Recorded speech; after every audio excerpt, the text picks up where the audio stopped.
Við aðalgötuna á Sauðárkróki eru 3 veitingastaðir með stuttu millibili. 2 þeirra, Ólafshús og Kaffi Krókur, eru í eigu ungra framtakssamra hjóna sem reka einnig eina skemmtistaðin á Króknum, Hótel Mælifell. Það byrjar með lítilli vídeolegu og nætursölu, þannig að það byrjar strax á nóttunni og svo tegist þetta bara svona með tímanum, það breytist allt í árinnar ás og stækkar og minnkar og svona og já, færðum okkur í sjálfsjöpuna og svo út í aðalgötuna með því og endum svo bara í aðalgötunni í 3 húsum í öllu sem tengist mat og skemmtun. Hvaða ár er þetta? Hvenær byrjuðu þið? Við byrjum 2001. Þið voru ekkert mjög gömul þá? Nei, aðeins eldri núna.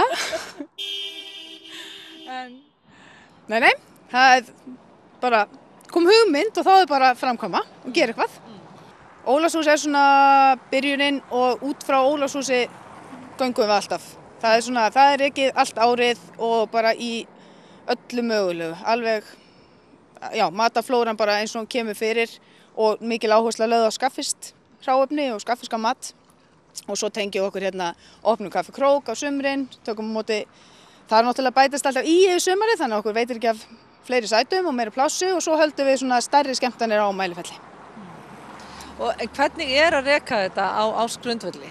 Það er bara fínt, það þýðir ekkert annað en að segja það. Það er bara króksarar og skaffinningar hafa alltaf kunnað að skemmta sér þannig að við bara treystum og það haldi áfram og við reynum að bjóða upp á fjölbreyttan mat og bæði fyrir litla og stóra hópa og bara veitingahús almennt og reyna að hafa það bara sem allra fjölbreyttast og reyna að finna okkur eitthvað skemmtilegt að vera.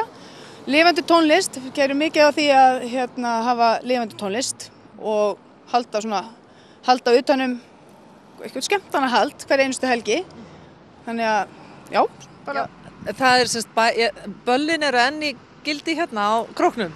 Það eru ennþá böll á Mælifelli og svo náttúrulega þessi trúpa stemming á Kaffi Krók allar helgar en Mælifell er svona þegar við ætlum að taka betur á því. En til að kynna skagfiska skemmtanahefð enn frekar ákváðu þau að færa út kvíarnar til Akureyrar.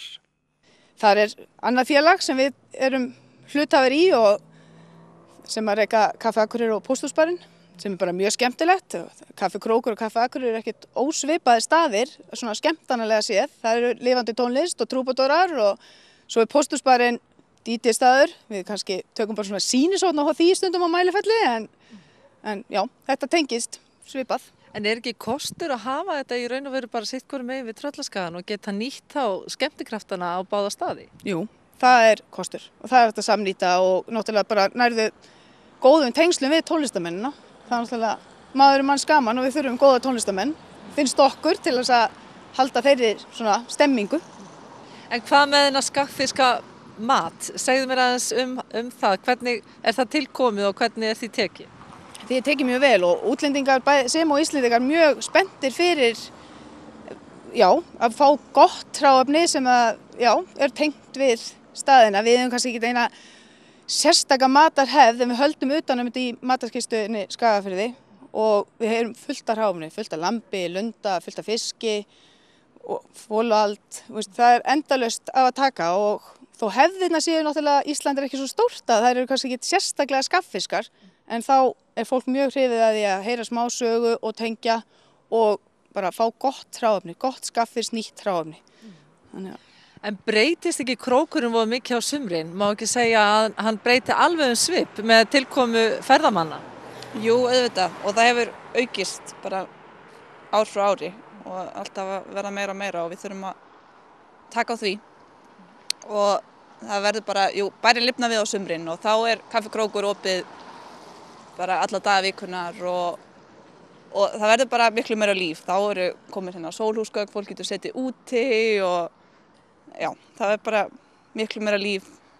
Ferðamannastraumurinn hefur verið að aukast smátt og smátt á Sauðárkróki og fólk kemur víða að úr veröldinni.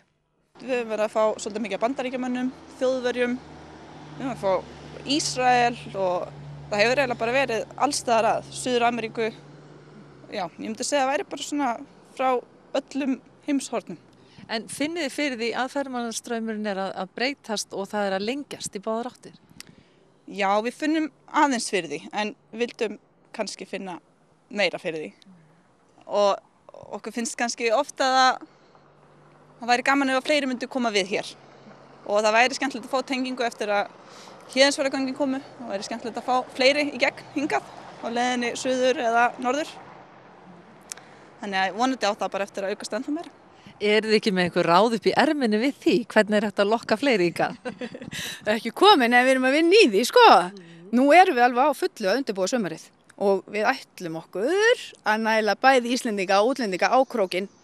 Af því að okkur finnst krókurinn, við erum með stórt hjarta báðar á Sauðárkróki og viljum endilega, við erum lítill, góður bær sem við höfum alveg fulla trú að hafi margt upp á að bjóða fyrir Íslendinga og erlenda ferðamenn. Það er bara örlítið að gefa í og svo við kynna það fyrir fleirum að það sé gott að koma úr Króki.